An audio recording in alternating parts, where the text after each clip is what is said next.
भगवान श्री राम ने तो ये दिखाया जीवन में कि ना हिम्मत से ना हारना और हिम्मत मत हारना, दो चीज है। और देखो जीत प्राप्त की उन्होंने, रावण जैसे राक्षस पे जिसपे इतनी सारी शक्तियां थी निपटा दिया था। ऐसे पता चलता कि रावण ने यूपीएससी की 4 साल तैयारी की हुई है, उसका एक अलग लेवल है, अलग लेवल पे खेल रहा है। वही मेघनाथ एसएससी में फंसा हुआ है। रावण लिख रहा है मैं आ गया हूं सर। स्वागत है रावण तुम्हारा। भाई मेरी वो लाना, तर्कस से तलवार निकाल के लाना। पुतले जलाने से क्या होगा, बस राख होगी और धुआं होगा। झांक कर देखें अगर अपने गिरेवान में, तो मुझे ऐसा लगता है रावण तो उससे अच्छा होगा। एक ऐसा पुरुष जो किसी पराई स्त्री को हर भी ले गया, लेकिन तुम्हारी परमिशन के। रावण का अलग नियम है, मतलब मुझे समझ में नहीं आता। लोग तारीफ भी करते हैं बड़ी रावण की, और यार वो सीता जी को ले, छुआ नहीं था सीता जी को। पहली बात तो बिना छुए उसने उठाया कैसे था, छुआ था। पहली बात तो यही गलत हो गई। दूसरी बात, जब तुम इतने शरीफ हो तो ये जो डील तुम वहां जाके कर रहे थे कि मेरी हो जाओ नहीं तो ऐसा होगा, ये तुम वहां खड़े खड़े भी कर सकते थे।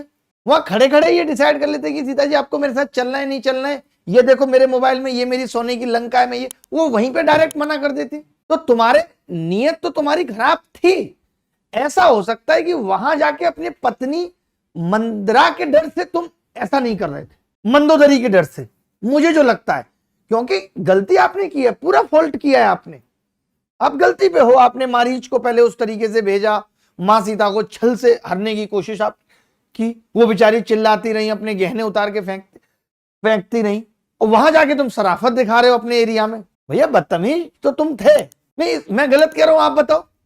भाई आपने पूरी प्लानिंग की कि भगवान राम को किस तरीके से धोखा देना है, क्योंकि आपको पता था कि भगवान राम से तो आप जीत पाओगे नहीं, आप लक्ष्मण से भी नहीं जीत पाओगे। आपने उनको भी भगा दिया वहां से, मां सीता अकेले रह गई और आप उन्हें हर के ले गए, और वहां जाके आप दिखा रहे हैं और बड़े आप शरीफ हैं, सा रोज सुबह शाम मिलने आते हैं। तो रावण ऐसा है, ये सब शराफत हम भी समझते हैं, ये सब नौटंकी और कुछ नहीं है तुम्हारी। तुमने गलत किया, और ये सब तुम्हारी रची रचाई कहानी थी। पहले तुम्हारी सिस्टर ने आके भगवान राम और भगवान लक्ष्मण को छेड़ दिया वन में, जबकि सोचिए प्रेम तो वो था जो उर्मिला ने किया लक्ष्मण जी के लिए। 12 साल उस विरह में, उस प्रेम में वो लो जलाती रही, बुझाती रही, जैसे शोले में उन्होंने किया है। भगवान श्री राम ने तो ये दिखाया जीवन में कि ना हिम्मत से ना हारना और हिम्मत मत हारना, दो चीज है। और देखो जीत प्राप्त की उन्होंने, रावण जैसे राक्षस पे जिसपे इतनी सारी शक्तियां थी निपटा दिया था। मजा आ गया था जी। मैं रामायण देख के सबसे ज्यादा इमोशनल हुआ हूं अपने जीवन में, जब हमने पहली बार रामायण देखी, जबकि मैं कोई छोटा नहीं था, 11th या 12th क्लास कर चुका था मैं। नहीं, ब्लैक एंड व्हाइट नहीं थी, हमारे यहाँ कलर थी। पहली बार आई थी ऑस्कार कंपनी की, 7,500 रुपए की, ठीक है। तो हमारे यहाँ कलर आई थी पहली बार। जब कुछ बड़ा होता है तो बड़ा होता है, ठीक है।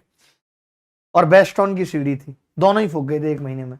तो हमने रामायण बहुत देखी और मैं इतना इमोशनल होता था, मतलब मैं ऐसे सोचता था मन मन में भी, हे भगवान मुझे ये राम सीता मिल जाए तो मैं इन्हें अपने घर बुला लाऊं, ऐसे। मतलब मैं इतना मनमोहित हो गया था सीता जी को देख के, उनकी बातें सुन के। आप भी के साथ भी वैसा हुआ? और मेरे साथ बड़ा होके हुआ ये, मैं 12th पास कर चुका था तब। मतलब मजा आता। लेकिन मैं सोचता हूँ कि जब रामायण और ये महाभारत थी, उस टाइम एसएससी यूपीएससी होते, हम जैसे टीचर होते, नहीं मतलब कितना एक अलग फील आता। ऐसे पता चलता कि रावण ने यूपीएससी की 4 साल तैयारी की हुई है, उसका एक अलग लेवल है, अलग लेवल पे खेल रहा है। वही मेघनाथ एसएससी में फंसा हुआ है। मंदोदरी टाइम से खाना पीना बना रही है सबके लिए कि बच्चों का पेपर निकले, और मैथ्स पढ़ाने के लिए भी कोई ऐसा है वैद्य टाइप का आदमी है। पता चला सबने पेपर दिया, हनुमान जी पेपर आउट कर लाए, ऊपर से ही वो उड़ जाते थे, पेपर आउट कर लाए और सबको बता दिया, इधर वाले सब पास हो गए, उधर वाले पूरे फेल हो गए, कट ऑफ हाई चली गई। कितना मजा आता है, एक अलग लेवल की चीजें होती, मीडिया होती, टिकटॉक होता उस टाइम पे। सोचिए अगर उस टाइम पे ये रील्स और शॉर्ट्स का जमाना होता, इंस्टा होता, कितनी रील्स वायरल होती, छोटी छोटी, नहीं कितनी रील्स। रावण की तो यही रील्स वायरल होती, वाली बहुत होती उसकी, क्योंकि एक शब्द में ही घंटों पी जाता था रावण।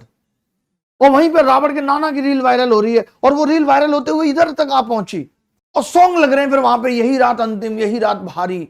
मतलब एक अलग ही मजा आता यार उस टाइम पे अगर ये सब होता टिकटॉक पे। फिर तो पता है लड़ाई के लिए ऐसे कुछ आने की जरूरत नहीं है, तुरंत रावण ने लाइव करके बोला आ रहा हूं, देख लूंगा। इधर से फिर सुग्रीव लाइव कर रहा है, देख ले मैं भी हूं। उधर से बाली अधमरा पड़ा हुआ है, ओ रावण का बताते हैं कि बाली इतना बलशाली था कि उसने बगल में दबा लिया था रावण को। मुझे समझ नहीं आता कि रावण उस दुर्गंध से मर क्यों नहीं गया। अगर रावण को बगल में दबा लिया था, वो भी एक पुरुष ने पुरुष को, तो वो दुर्गंध से ही मर गया होता। चले आगे, कोई बात नहीं, लेकिन वो दौर अलग था। मैंने अपनी पर्सनल लाइफ में भगवान राम के जीवन से बहुत बहुत कुछ सीखा है। मैं उनके एक एक मतलब शब्द को बहुत गहराई से देखता हूं। जैसे कुछ शब्द बहुत इमोशनल कर देते हैं जब वो भाई के बारे में कहते हैं। पिता का धर्म, उन्होंने पिता को कितना ऊपर रखा है। भगवान राम ने कहा था कि पिता अत्याचारी क्यों ना हो चुका हो, पूरा संसार उसे त्याग चुका हो, लेकिन एक पुत्र का यह धर्म है कि वो पिता के साथ खड़ा है। और ये धर्म पालन सिर्फ भगवान राम ने नहीं किया, आपने मेघनाथ का भी देखा, जीते जी प्राण त्याग दिए। पता था कि पिता की आन बान शान को नहीं मरने दूंगा, नहीं मिटने दूंगा। तो कुछ चीजें बहुत सीखने योग्य हैं वाकई में। दुर्योधन की पे कभी और चर्चा करेंगे, आज रामायण की बात हो रही थी तो रामायण पे कर ली। मेघनाथ की तो यार परफॉर्मेंस भी बहुत इंप्रेसिव रही है, पूरी रामायण में बहुत इंप्रेसिव है। देखिए मूलों का योग